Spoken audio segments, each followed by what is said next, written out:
The art of nursing consists of amusing the patient while the nature cures the disease. Hello, Mom Geneve. Hello to F. My name is Bobby Garcia. Nurses are always there to brighten up your day, and so let us pray their Biblia from us to end.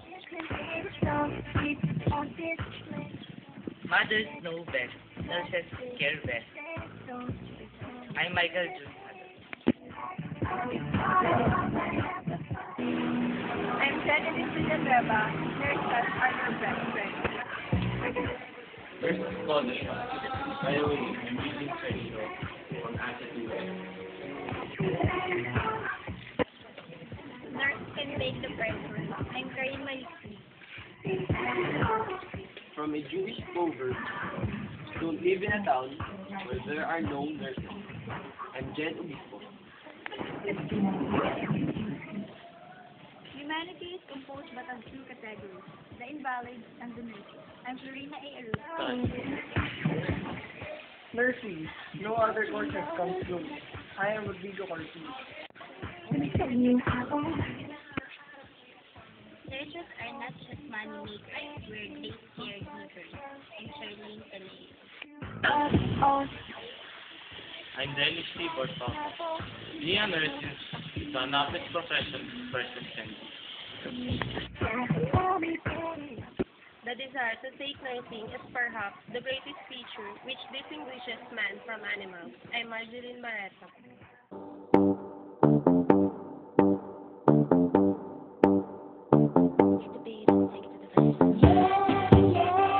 Using touch. As a nurse, you must be sensitive to the differences in attitudes and practices of clients and colleagues.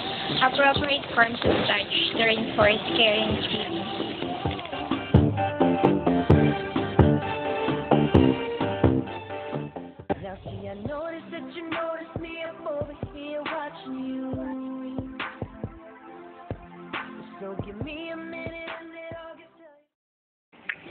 Stating or paraphrasing, actively listening for the client's basic message and repeating those thoughts and or feeling in similar words. It conveys that the nurse has listened and understood the client's basic message and also offers the client a clearer idea of what they have said.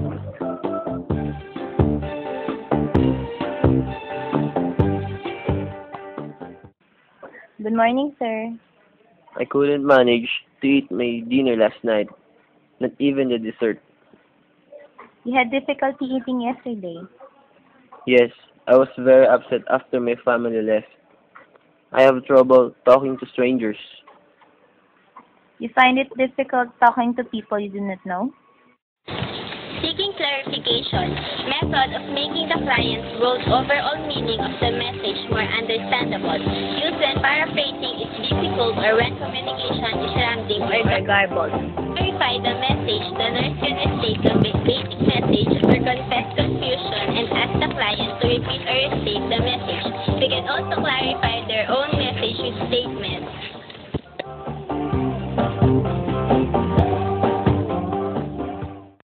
1. I'm puzzled. 2. I'm not sure I understand that. 3. Would you please say that again? 4. Would you tell me more? 5. I meant this rather than that. 6. I'm sorry that wasn't very clear. 7. Let me try to explain another way. Perception checking or seeking consensual validation. It is similar to clarifying that verifies the meaning of specific words rather than the overall meaning of a message.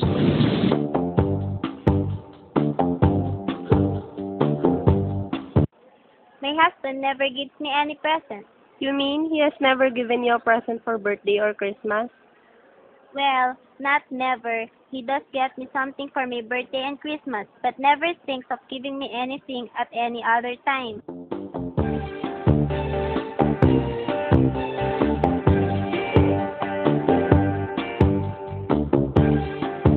Challenge.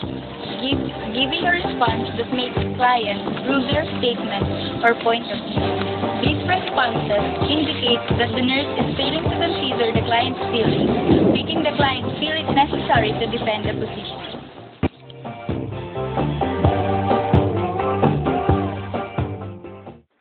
Good morning, sir. I'm going to take your vital signs today. I felt nauseated after taking that red pill. Surely you don't think I gave you the wrong pill? I feel as if I'm dying.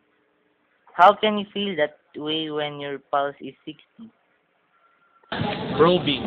Asking for information chiefly out of curiosity, rather than with the intent to assist the client. These responses are considered prying and violate the client's privacy. Asking why is often probing places the client in a defensive position.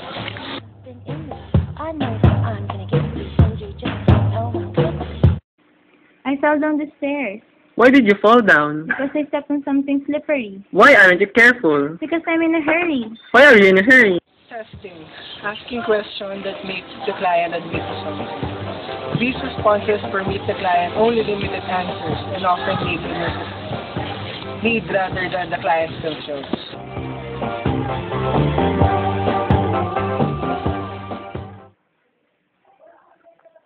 Nurse, can you give me a paper towel? Who do you think you are? Do you think I am not busy? 3, Morning, sir. 3, Morning, sir. 3. Morning, sir. I couldn't manage to eat any dinner last night, not even the dessert. Take 5. Take Morning, 5. sir. I couldn't manage to eat any dinner last night. Not even the dessert. Not even the dessert. Not even the dessert.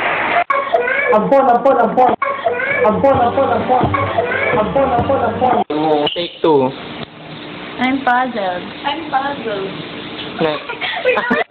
Next. Next. I'm not sure I understand that.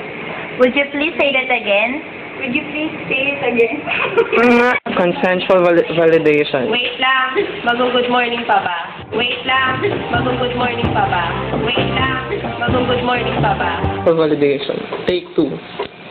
My husband never gives me any presents. Hindi ba kailangan ko na umuwi? Hindi ba kailangan ko na umuwi?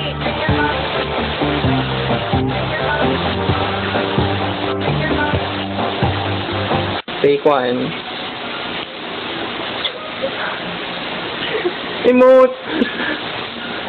Kayo maging artista, forever niya yan. Kayo maging artista, forever niya yan. Kayo maging artista, forever niya yan. Why are you in a hurry? Stop na. Stop na. Stop na. 7. I'm fun. 7. I'm fun.